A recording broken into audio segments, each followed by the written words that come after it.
Hello everybody, hope you are doing well. So yesterday we made belly bands after making the masterboard. We made a masterboard and then we cut it up so that we can make belly bands. So today I want to show you how you can take your masterboard, the same exact thing as we made yesterday, so that you can make matchbooks. Isn't that just sweet and adorable? So it's just a wonderful, easy project. It's a great addition to be able to put in your book. So I'll put a link down below if you didn't see it yesterday of how to make this, so you can make that, because that's where we're going to be starting from. So this one's already been cut from. It's a normal 8.5 by 11 and 8.5 by 11 piece of paper. Thank you very much. What I want to do, I want to cut it off at 3 1/4 inches. So I'm going to measure that, give it a nice cut, and then I'm going to cut off a little of the end. I don't need it that complete length. So let me move that out of the way. So what I want to do is cut it at 7 inches. So I'm going to open that up. I'm going to look at it and I'm going to decide which side I want to cut on. So one side's going to come down over the top. So that's really what I want to first look at. I want this side coming down over the top. So I'm going to put that up at the 7-inch mark. I'm going to cut off this bottom portion a little bit. So this you can save and you can use still in your book as an awesome little tag.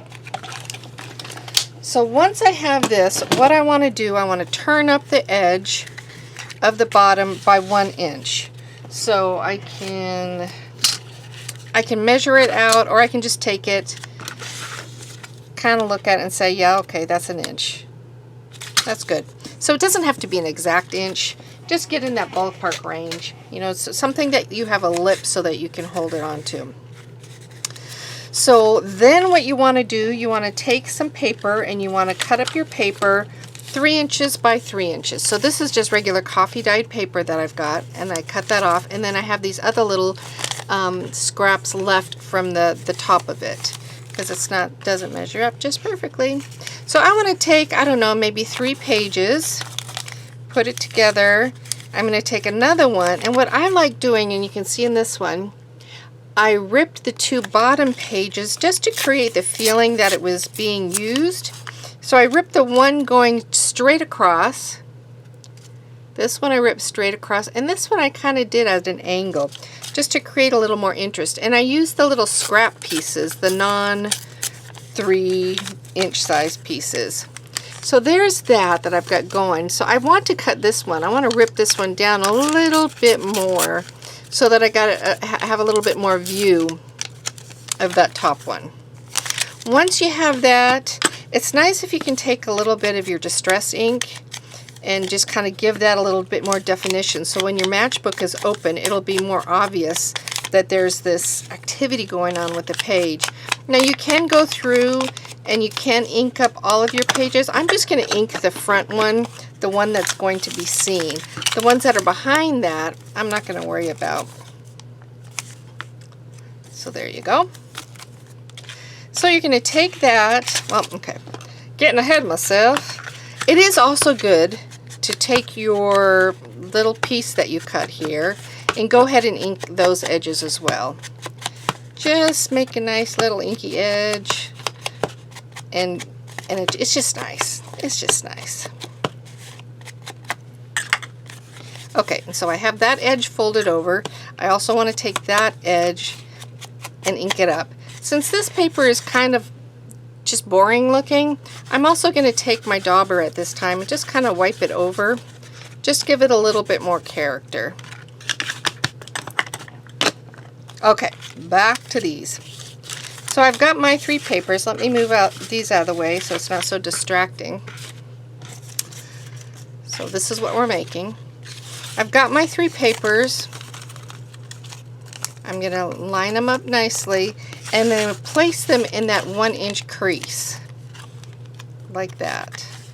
So I'm going to use my stapler. This is the Tim Holtz one. I'm going to use that and just put a couple staples in there to hold it. You can use a regular staple, and you can even actually probably glue it. Just have to do a little bit more gluing in your process. So I've got that there. I found that with my staples, you can either keep them so that you can see them, but this is a coffee dyed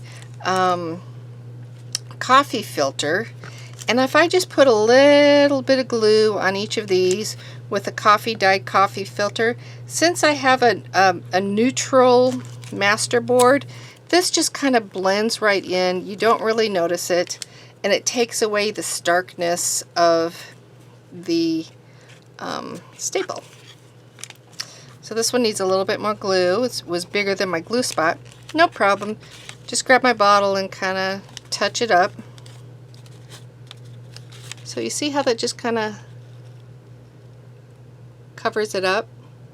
So I mean, you can still see it a little bit, but it doesn't like shout at you of staples being there. You can also do it on the back side if you want. Just whatever your preference is. So then what I do is kind of push that top layer, take your top layer, put it underneath the lip, and then start giving it a little bit of close. There's going to be a natural feel to it. It's not going to want to go down all the way because of the staples.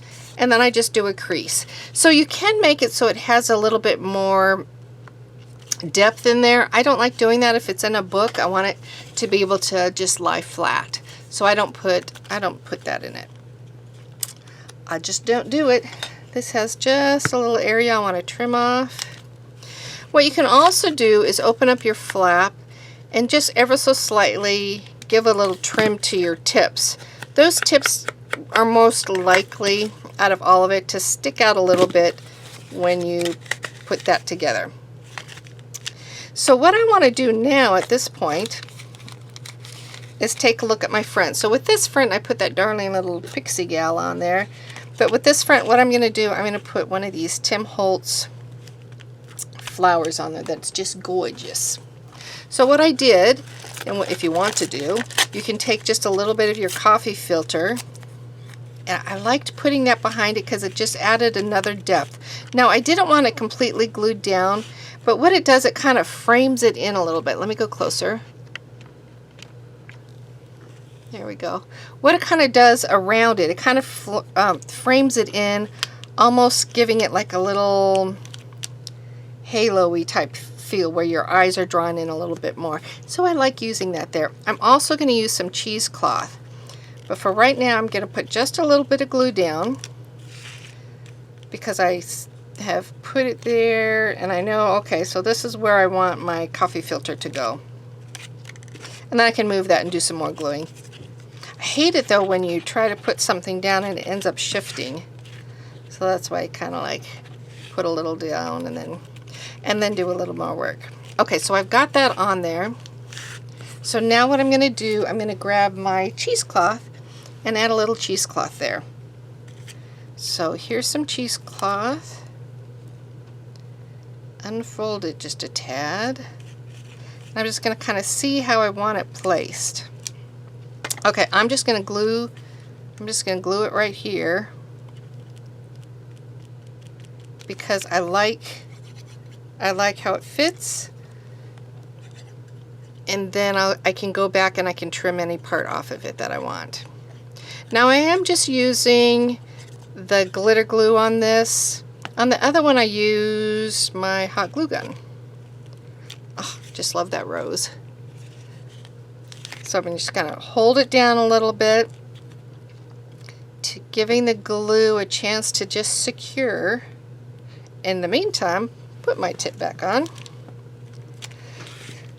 And it looks like it's kind of holding on, so I'm going to just grab my scissors and do a little bit of cutting there.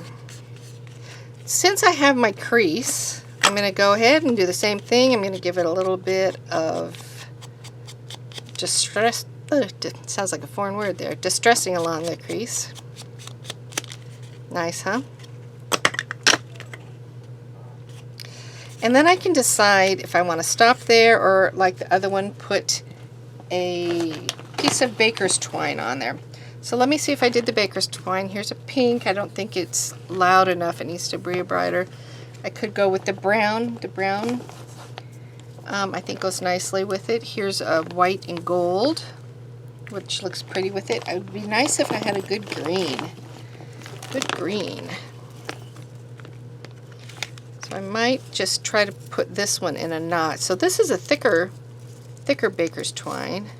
So I don't feel like I have quite as much give to it. Apparently I can't even open it up. There we go. It's a beautiful color though. So let's see if I did that.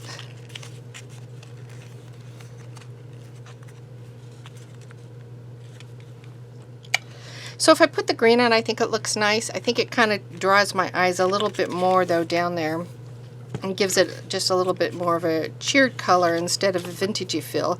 So I'm just going to use the same twine that I used for the other one, just this brown.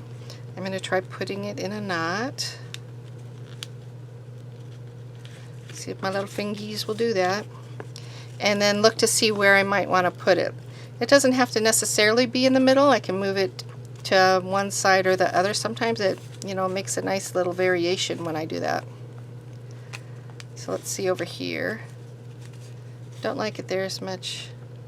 I like it better over here. So playing with it till I get kind of the feel that I want. You know, sometimes bows can be a little bit unruly and they have a mind of their own. So to secure it, I'm going to just take my glue gun in the back and put just a little tiny blob for it to hold. Now you can see how I have my back staples there. That's where I was mentioning you could go over it with a little bit of glue if you want, just to take away that staple look. And when I say glue, really I meant glue in the coffee filter. Glue doesn't really tell the whole story, does it? Because it's the coffee filter that's really doing the work from changing the look. Okay, I like it. So there you go, my messy fingers. There you go. Isn't that just sweet? A wonderful little matchbook. Pulling it up, and then you have your lovely distress papers in the inside. So there you go with another idea of something that you can do with your masterboard other than the belly bands. I hope you give it a try. I hope you have fun doing it. It's just a wonderful, carefree, low stress project that you can do, and it fills up your stash with lovely items when you're ready. So have a great day, everybody. I will talk with you later. Bye.